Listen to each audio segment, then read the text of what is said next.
والنازعات غرقا والناشطات نشطا والسابحات سبحا فالسابقات سبقا فالمدبرات أمرا يوم ترجف الراجفة تتبعها الرادفة قلوب يومئذ. بسم الله الرحمن الرحيم. بنای خدا بخشنده و میهرەبان، من ناوم حەنان کۆسە ساڵحە، ماوەی 3 ساڵە دەستم بە قورئان کردووە، تەمەنم 8 ساڵە. من سوپاسی مامۆستایەکەم دەکەم کە یارمەتی پێی خوێندمەوە و پێ لەبەرکردمەوە. سوپاسی دایکیشم دەکەم کە لە ماڵەوە یارمەتی دام. من هەندە جار کاتێکە لە قوتابخانە دێمەوە من ئەمها دەکەم، دەست دەم چاوم دەشۆم، نانێک دەخۆم، دواتر دەچمە سەرجی کاکەم دەخەوم بەبێ هەندێک مێشکم ئیسراحەت بکە. داکەم ڕۆژانە 5 خەتی داوم، دەڵێتەن 5 خەتەکەی خۆت بخوێنە ئینجا دەرسی قوتابخانە بخوێنە، چونکە ئەگەر دەرسی قورئانەکە بخوێنی دەرسی قوتابخانەکەت بۆ ئاسان دەبێت. منیش دایکم یارمەتیم دەدا کاتێککە لەبەر دەکەم قورئانەکەم سوپاس بۆخوا وەرزی یەکەم لە قوتابخانەکەم بە یەکەم دەرسم سوپاسنامەیان دامێ. بخۆم لەسەر ئیپاتەکەی خۆم دەخوێنم و دەچمەکن دایکیشم یارمەتیم دەدات. من حەز دەکەم لە قوتابخانەش یەکەم بم و لە قورئانەکەشم یەکەم بم. حەزم لێ بمە حافز قورئانیش، لە قورئانی کە دەیخوێنم حەزم لێ هەمووی بکەم حافز قورئان. قوتابی عزیزەکانم، دەستخۆشتان لێ ئەەکەم. طبعاً ئەوڕۆ تاقیکردنەوەمان هەبووە نەبوو، دەستان خۆشبی ئافرین ئاستان زۆر باش. هو الذي جعل لكم الأرض ذلولا فامشوا في مناكبها وكلوا من رزقه وإليه النشور. مكتبي ولبيني قرآن خينكتان بعض اللبركان وهميش درسي مكتبي آستان زور باشا وهميش لا لبركان القرآني لناو سينة لان دا هالدا قرين إن شاء الله.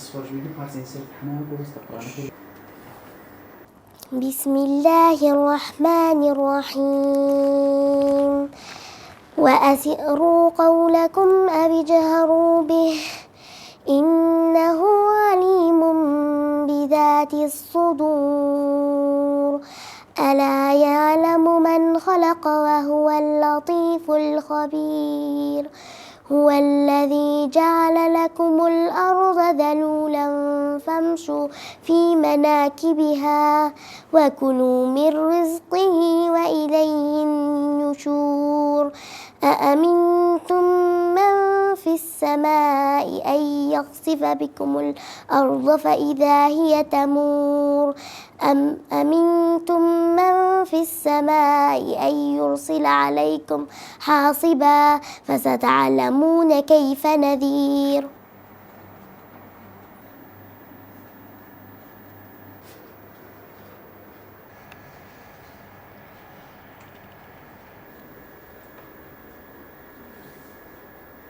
بسم الله الرحمن الرحيم. نون والقلم وما يسطرون. وەرگرتنی قوتابی لە دەستگا بەڕاستی کاتێکی مەحدود دیاری ئەکرێتن لە بۆ وەرگرتنی قوتابی. لە هاوینەکەیدا ئیعلان ئەکرێتن لە ڕێگای پەیجەکانی باڵێن دەستگا، بڵاو ئەکرێتەوە کە هەر کەسێک حەز پێ ئەکا بە ناردنی قوتابیەکانیان لە توانایاندا هەیە بنێرن بۆ قورئانی پیرۆز لەبەر بکەن. دوای ئەوە کە کاتەکە دەستنیشان ئەکرێتن با بڵێن کاتی دەوامکردنەکە دەست پێ ئەکا. طبعاً هاوینەش هەیە بە بەزستانانیش کاتی قوتابخانەش سنتەر دەستگا هەر با بڵێن دەرسەکە هەر ئەڕوا.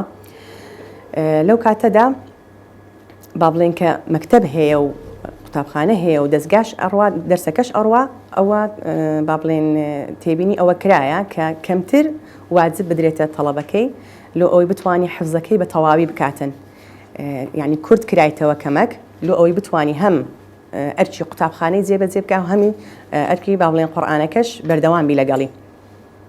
و بەنسبەت با بڵێن مراجعەکردن و بابەتەکانی دیکەش یان ئاستی قوتابیەکان بەگشتی بە ئاستە طبعاً هەیە هیچ خوێندەواریەکی نییە یان ناتوانانی پیتەکان بنووسی و بخوێنێتەوە.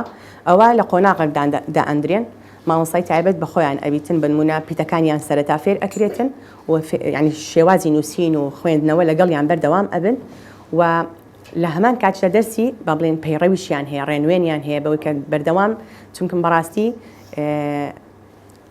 لە دەستگادا یەکەم شتمان بەڕاستی ڕەوشتە یان تربیەتدانی پەروەردەکردنی ئەو قوتابیانەیە لۆیە هەم با بڵێن ڕێنوێنیشمان هەیە لۆ ئەوەی ئەو قوتابیانە لەگەڵ قورئانەکە سەبر ڕەوشتە گرنگەکان و با بڵێن زەقەکانن کە قوتابی بیزانیتن چۆنیەتی ئاداب لەگەڵ لە ماڵی کوونان دەخوا لەگەڵ دایک و بابی چۆن تەسەڕف ئەکا بنمونە کە چ قوتابخانە ئەکا کە دێتەوە چۆن سەلام ئەکاتن یعنی هەموو کۆمەڵە ڕەوشتەکن کە بەتایبەتی لە فەرمودەدا هاتوونە پێ سەلەم کە ئاماژەی پێداون ئەمە لێرە فێری قوتابیەکانەکەین ئەوە لە ئاستی یەکەمدا با بڵێن فێری پیتەکانەکرێن سەبر دوایە دەستنە سەر دەست بە قورئانەکە ئەکری تا لە سوڕەتە با بڵێن ئاسانەکانەوە دەست پێ ئەکەن لە عەمە لە جزء عەمێ ئەمە لێرەدا چمان بۆ دەکەوێتن ئەومان بۆ دەکەوێتن کە قورئان ژیانت بەردەوامی ئەتو لە ژیانت بەڵام بەرەکەتداری ئەکاتن بەرەکەتدار وا ئەکا مێشکت ئەسڵەن زۆر باشتر و فراوانتر ببی یعنی هەر چەندی پیتێکی قورئان بخینی مێشکت خانەکانی باشتر گەشە ئەکاتن یعنی کەواتە توانی ئەرچی قوتابخانەش زۆر باش ببی نەک باش ئەمە هەموو کات ئەومان لە قوتابەکانی خۆمان لە دەستگا داوا کردیە کە ئەمە لێرە داوای قورئانەکەین لەبەرکەین ئینشاءالله بە هەمومان بەڵام ئەرچی لەوە زیاتریش لەوەیە کە لە قوتابخانەش بەردەوام لە نایابەکان بن نەک هەر زۆر باشە نایابەکان بن سوپاس بۆ خوای گەورە قوتابیەکانمان ئاسیان زۆر باشە لە قوتابخانە شو کەمە بەڕاستی متابعە ئەکەین ینی ئەوەش پرجێ ناخەین لە قوتابخانە بزانین ئاسیان کووە هەموو کات کە نەتیجە وەرەگرنەوە یان کاتی دیکەش کە ئەرچی قوتابخانەتان جێبەجێ کردیە هەموو کات ئەو پرسیارانەشیان لێ ئەەکەین یان کە نەتیجە دێتەوە چۆنن بزانین گەیشتنە چێن دەرێت نەتیجەتان کووە بەپێی تەڵەبە طبعا لە هەموو شوێنێک ئاستی ناوەند وەسات باشە خراپە هەیە